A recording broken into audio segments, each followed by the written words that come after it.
Episode 7 be straight forward. कुछ लोगों के जीवन में मुश्किलें सच में होती हैं, लेकिन कुछ लोग खुद के लिए मुश्किलें खुद ही खड़ी कर लेते हैं। कैसे?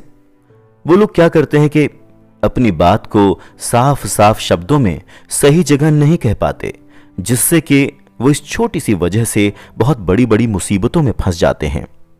अभी तक हम जॉर्ज मैथ्यू एडम्स की किताब यू कैन में दी गई कई मुख्य मुख्य बातों के बारे में जान चुके हैं। अब हम जानेंगे कि कैसे हम अपनी लाइफ की ज्यादातर मुश्किलों को अपनी एक आदत सुधार कर हटा सकते हैं। स्ट्रेट फॉरवर्ड बनिए। जी हां, जहां आपको लगे कि आपको अपनी बात कहनी चाहिए, तो आपको उसमें कोई देरी नहीं करनी चाहिए। अपनी बात को सीधे सीधे कह देने का मतलब यह बिल्कुल भी नहीं है कि आप बड़े ही रूड तरीके से पेश आएं या फिर किसी भी काम को बिना सोचे परखे ही सीधा मना कर दें। फ्रैंक रहें सबके साथ। अपनी बात को एक सही तरीके का रूप दीजिए और तब पेश कीजिए। ऑथर इस किताब में बताते हैं कि फ्रैंकनेस एक कला है, उन चीजों को कहने की जो आप ईमानदारी से सोचते हैं और कहना चाहते हैं। फ्रैंक होना स्वाभाविक रूप से देखा जाए तो स्ट्रेट फॉरवर्ड होना ही है, बस थोड़ा नम्रता के साथ। अगर आपको किसी को अपने स्पष्ट विचार किसी भी विषय पर प्रस्तुत करने हैं, तो सबसे पहले आप उसकी आंखों में देखें, फिर अपनी बात को कह दें। जैसे एक सीधी रेखा दो बिंदुओं के बीच की सबसे छोटी दूरी है, वैसे ही फ्रैंकनेस सभी लोगों के बीच एकमात्र सही रास्ता है। अगर आपस में एक आदर का भाव रखना है, तो उसका पहला चरण है ट्रस्ट, यानी कि आपस में भरोसा। फ्रैंकनेस एक खुले हुए विचारों वाले मस्तिष्क का प्रतिनिधित्व करता है। आप देखेंगे कि जैसे जैसे आप लोगों से फ्रैंक होकर अपने ओपिनियंस को और अपनी बातों को स्ट्रेट फॉरवर्ड होकर सबके सामने रखते हैं, तो लोगों के मन में आपके प्रति रिस्पेक्ट और विश्वास दोनों ही बढ़ जाता है। ऑथर कहते हैं कि आपकी लाइफ के लिए आपका एक सही पॉइंट ऑफ व्यू होना बहुत जरूरी है। आप जैसा देखेंगे, आपको सब कुछ वैसा ही दिखेगा।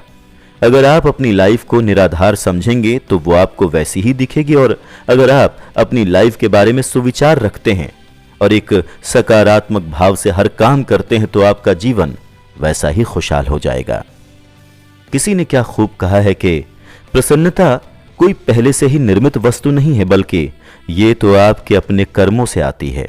इसकी तलाश में अगर आप कहीं बाहर निकलेंगे और इसे खोजेंगे, तो आपको कुछ हाथ नहीं लगेगा, क्योंकि खुशी और शांति ये आपके ही कर्मों से मिलती है, ना कि बाहर ढूंढने से। Be your best self. आपके मैनर्स आपको बनाते हैं, और ठीक इसका उल्टा आप ही अपने मैनर्स को बनाते हैं।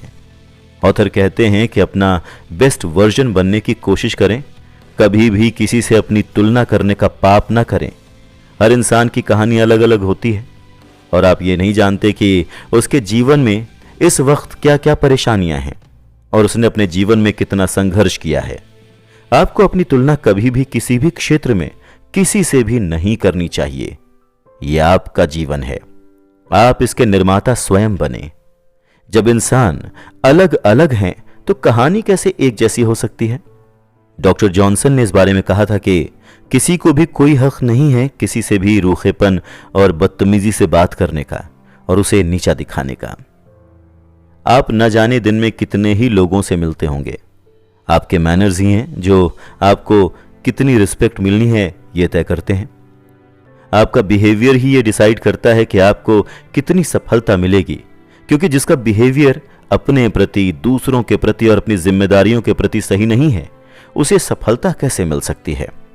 आप अपने व्यवहार पर कड़ी नजर रखें, और जब भी आपको ऐसा महसूस हो कि आप कुछ गलत कर रहे हैं या गलत कर चुके हैं, तो तुरंत ही उसे सुधारने की कोशिश करें, क्योंकि अगर आप देरी करते हैं तो हो सकता है कि बात हाथ से निकल जाए और आपको बाद में पछताना पड़े। इसलिए अपनी गलतियों पर तुरंत से ही काम करना शुरू कर दें। अपने व्यवहार पर कड़ी नजर रखें। Talk to yourself. अपनी बात को साफ साफ और नम्र तरीके से कैसे कहना चाहिए और क्यों कहना चाहिए, ये हम अब तक जान चुके हैं। लेकिन आप दूसरों से तो बड़े प्यार से बात कर लेते हैं, पर क्या कभी खुद के बारे में सोचा है कि आप खुद से किस तरह से बात करते हैं और क्या बात करते हैं। कुछ लोग खुद पर बड़े कठोर होते हैं, उन्हें लगता है कि यही डिसिप्लिन होता है, लेकिन यह सिर्फ नादानी होती है, क्योंकि खुद पर इतना भी कठोर नहीं होना चाहिए कि आप कुछ महसूस ही ना कर सकें।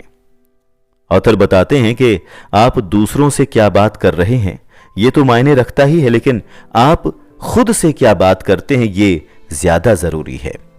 आप जब भी खाली बैठें तो खुद से ये कहें कि मुझे इस दिन का सही उपयोग करके इसे सार्थक बनाना है और लगन से काम करना है। मुझे जब भी गुस्सा आएगा मुझे उसे कंट्रोल करना है और स्माइल करना है। मुझे धैर्य से काम लेना है। मुझे अपनी गलतियों को स्वीकार करके उनसे सीख लेनी है। एक ही गलती को दोबारा नहीं दोहराना है। मुझे अपना काम करना पसंद है। अगर मैं किसी भी वजह से असफलता पाता हूं तो मैं उसे स्वीकार करूंगा, उससे सीखूंगा और आगे बढ़ूंगा, पर रुकूंगा नहीं। आप ऐसी ही कई और बातें अपने आप से करें। आप खुद के मोटिवेटर और सलाहकार खुद बने। खुद को थोड़ा समय दें, और अगर आप किसी भी सिचुएशन के सारे पहलुओं को ध्यान से सोचकर उस पर विचार करेंगे तो आपको आपके हर सवाल का जवाब मिल जाएगा।